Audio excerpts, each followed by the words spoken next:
Brilliant. Thank you. Yeah, as Max has alluded to, I've just completed my undergraduate degree at York St John University in sports and exercise science, and this was part of the data I collected as part of my dissertation, which I think goes on quite nicely from the workshop we had earlier, where they were discussing whether perfectionism is adaptive or maladaptive in sport, and if it's advantageous.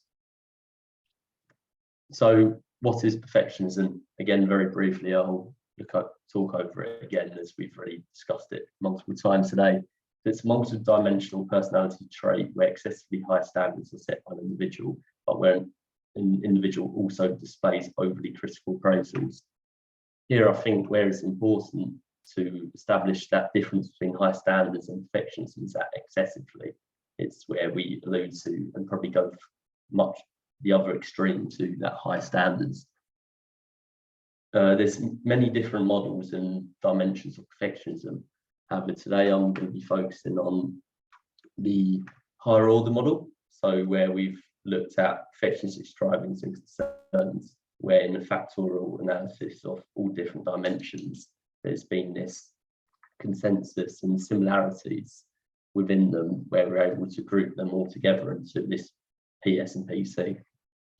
So briefly, perfectionistic strivings is setting off that unrealistically high personal standards while striving for flawlessness, whereas perfectionistic concerns is the other way, where we're looking at that again, highlighting that irrational fear of mistakes, not just we're anxious of mistakes, it's that irrational fear. So how does perfectionism influence performance so far, to our knowledge? So there have been multiple studies, however, probably limited in what we want, but there have been studies where enough for Professor Andy Hill and colleagues to create a meta-analysis, and their findings were that perfectionistic strivings was associated with high levels of performance, whereas perfectionist concerns has been unrelated to performance. However, it must be noted that a lot of this research hasn't taken place in a competitive sporting environment per se, whereas a lot of it's been relied on heavily through training or field-based tests and battery of fitness tests, which rather isn't too indicative of sporting performance in a real-life context. Therefore, to progress the literature, I've looked at perfectionism in sports performance within competition. So I've looked at it in a sample of athletes in swimming.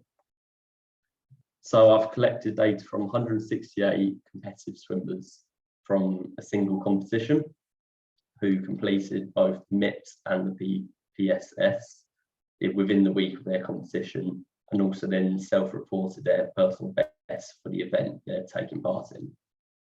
We then retrieved the performance data from their events, from the official events results page, and then converted it into a percentage, so accounted for their previous performance while doing so. So our analytics, so then we just been told to hurry up. So from putting it into a regression, standard regression, what we found was that perfectionist strivings and perfectionist concerns were both insignificant predictors of sporting performance. So our findings suggest that perfectionist dimensions may be less important than what we previously thought for sports performance.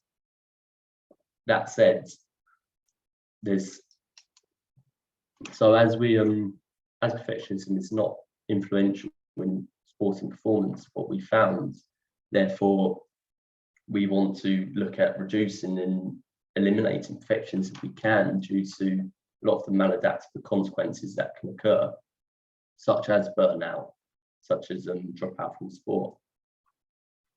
So to do this, one solution is to look at the perfectionistic climate, and then making this specific to coaching, it's looking at our coaching climate and making it less perfectionistic and moving away from an ego-orientated climate to a task-oriented climate, where we're looking at goals of mastery rather than looking to moving to mastery, away from just the sole goal of we must win, you must win, we must be perfect.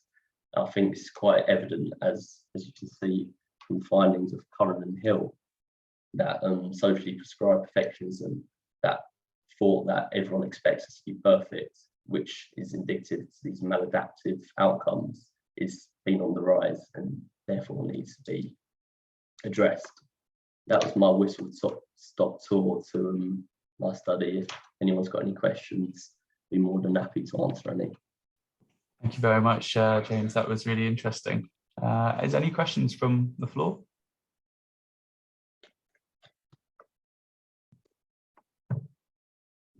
Don't be afraid, anybody? No question is a daft one. Anything that you wanted clarifying, or any thoughts, reflections from people? Getting a round of applause from Wishek. Hope I pronounced that right, Wishek. No, I tried. I think I got it right the other week, didn't I? But I wasn't sure if that's right then. Any questions from people? I maybe have a question. If you were going to, based on your findings, and if a coach asked you, what's the one thing that I can take away from this piece of research, what would you say? I think, of course, there's so much more I'd love to do, and I was limited from a 9-month dissertation. However, I think from this bit of research for a coach, I think it's that stressing where the line is, and where that perfectionism probably is that too far of an extreme. And as we've seen, it hasn't, from what we found, hasn't been shown to have any benefit to sporting performance. Rather, at the same time, it hasn't hindered it, but there is no added benefit. And then with all the maladaptive consequences that we know from perfectionism, I'd strongly suggest and argue that we should stay away and try and avoid perfectionism whilst still striving for high standards. I think there was a quote earlier in one of the presentations where I think it was Cristiano Ronaldo said that he strives for excellence rather than perfection. I think we've got to understand that this idea and notion of perfection, it's unattainable. I think the one thing with perfectionism, where even in self-orientated perfectionism, where you're constantly striving to be perfect, whatever success you have, it's going to be short-lived. It's that intrinsic feeling is you're just never going to be good enough for your own personal standards or what you expect other people to be. So I think it's have those high standards, but try and move away from words such as perfect in your coaching practices, and then praising the process rather than the outcome per se. Excellent. Thank you very much, James. That was an interesting talk and a nice point of reflection there as well. Thank you. Thank you.